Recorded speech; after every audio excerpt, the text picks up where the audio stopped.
Hello friends, एक बार फिर से स्वागत है आप सब लोगों का मेरे YouTube चैनल में। आज हम लोग पढ़ने वाले हैं क्वेश्चन आंसर और चैप्टर का नाम है the Great Stone face part 1। तो चलो करते हैं इस वीडियो की शुरुआत। पहला क्वेश्चन है ट्रू और फॉल्स। हमें हर एक स्टेटमेंट के आगे पता करना है कि ये ट्रू है या फॉल्स। पहला सेंटेंस है the Great Stone Face stood near where Ernest and his mother lived. जहां अर्नेस्ट और उसकी मदर रहा करते थे, ग्रेट स्टोन फेस उनके बहुत नजदीक था। तो इसका जवाब है फॉल्स, क्योंकि वो नजदीक नहीं बहुत दूर था। One would clearly distinguish the features of the Stone face only from A distance. कोई भी व्यक्ति दूर से ही स्टोन फेस की जो चेहरा है उसे नोटिस कर सकता था। तो इसका जवाब है ट्रू। तीसरा है Ernest loved his mother and help her in her work. Ernest अपनी मदर से बहुत प्रेम करता था और उसकी हर एक काम में सहायता किया करता था। इसका जवाब है true. Though not very rich Gathergold was a skilful merchant. हालांकि बहुत पैसे वाला नहीं था, फिर भी गैदरगोल्ड जो है वो बहुत ही कुशल व्यापारी था। तो इसका जवाब है false. Gathergold died in poverty and neglect. Gathergold जो है वो गरीबी में और उसकी तरफ किसी ने ध्यान नहीं दिया, इस प्रकार से वो मर गया। तो इसका जवाब है ट्रू। सिक्स्थ है the Great Stone Face seem to suggest that Ernest should not fear the general. Great Stone Face जो है वो सलाह दे रहा था कि अर्नेस्ट को जर्नल से किसी प्रकार से डरने की जरूरत नहीं है। तो इसका जवाब है ट्रू। अगला क्वेश्चन है what was the Great Stone face. Great Stone face क्या था? The Great Stone Face was the work of nature. यह एक प्रकृति की कलाकृति थी।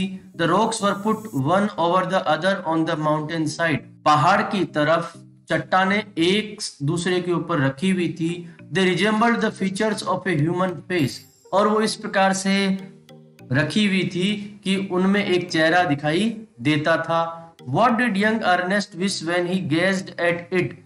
यंग अर्नेस्ट जो है वो जब इसकी तरफ देखा करता था तो उसकी क्या इच्छा होती थी? Young Ernest wished that the Stone Face could speak.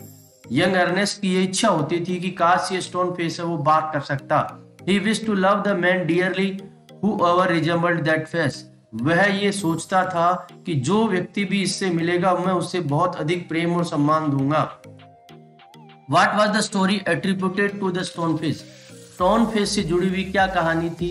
The story attributed to the Stone Face was that someday a child with the likeness of that face would be born. ये कहानी जुड़ी हुई थी स्टोन फेस से कि एक दिन कोई एक ऐसा बच्चा पैदा होगा जो स्टोन फेस से मिलता जुलता होगा। He would become the greatest and noblest person of his age। और अपने समय का सबसे महान और सबसे बुद्धिमान व्यक्ति वो बनेगा। What gave the people of the valley the idea that the prophecy was about to come true for the first time? उस घाटी के जो लोग थे उनको पहली बार कब लगा कि वो भविष्यवाणी स्टोन फेस वाले व्यक्ति की सच होने वाली है? A young man named Gathergold had left the valley many years ago। एक युवा आदमी था जिसका नाम गैदरगोल्ड है, उसने बहुत समय पहले इस वैली को छोड़ दिया था। By the time he grew old he had grown rich. और जब तक वो बूढ़ा हुआ तो वो बहुत पैसे वाला बन गया। When he return to his native valley a rumour spread that he resembled the Stone Face. और जब वह वापस उस घाटी में आया तो एक अफवाह फैल गई कि उसका चेहरा स्टोन फेस से मिलता है। People thought that the prophecy had come true. और लोगों ने सोचा कि भविष्यवाणी सच साबित हुई। Did Ernest see in Gathergold the likeness of the stone face? Ernest को गैदरगोल्ड में क्या स्टोन फेस से समानता मिली? No, Ernest did not see any likeness of the stone face in Gathergold। नहीं, अर्नेस्ट को गैदरगोल्ड में स्टोन फेस से किसी भी प्रकार की समानता नहीं मिली। अगला क्वेश्चन है Who did he confide in and how was he proved right? उसका किसमें विश्वास था और वो किस तरह से सही साबित हुआ? He confided in the great stone face। उसका विश्वास था वो ग्रेट स्टोन फेस में था।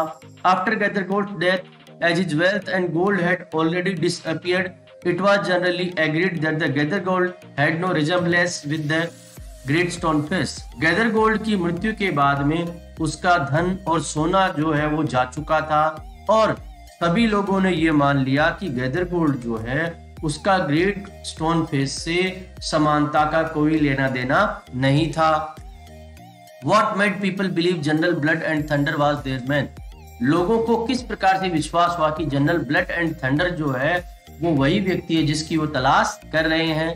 General Blood and Thunder had risen to high position from a soldier. General Blood and Thunder जो है वो एक सिपाही से बहुत बड़ी रैंक पे पहुंचे थे।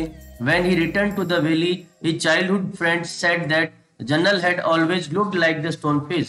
जब वो इस वैली में लौटे तो उनके बचपन के दोस्तों ने कहा कि जनरल जो है वो हमेशा ही स्टोन फेस की तरह दिखाई देते थे। Ernest compared the man's face with the Stone Face. What did he conclude? Ernest ने उस आदमी का चेहरा स्टोन फेस से कंपेयर किया और उस चीज का क्या निष्कर्ष निकला? Ernest could not find any likeness between the general and the stone face. Ernest को जनरल और स्टोन फेस में किसी प्रकार की कोई समानता नहीं मिली। दोस्तों, अगर ये वीडियो आपको अच्छा लगा हो तो प्लीज इसे लाइक, शेयर और सब्सक्राइब करना न भूलें। इस क्लास के वीडियोस देखने के लिए हमारे चैनल को सब्सक्राइब करें।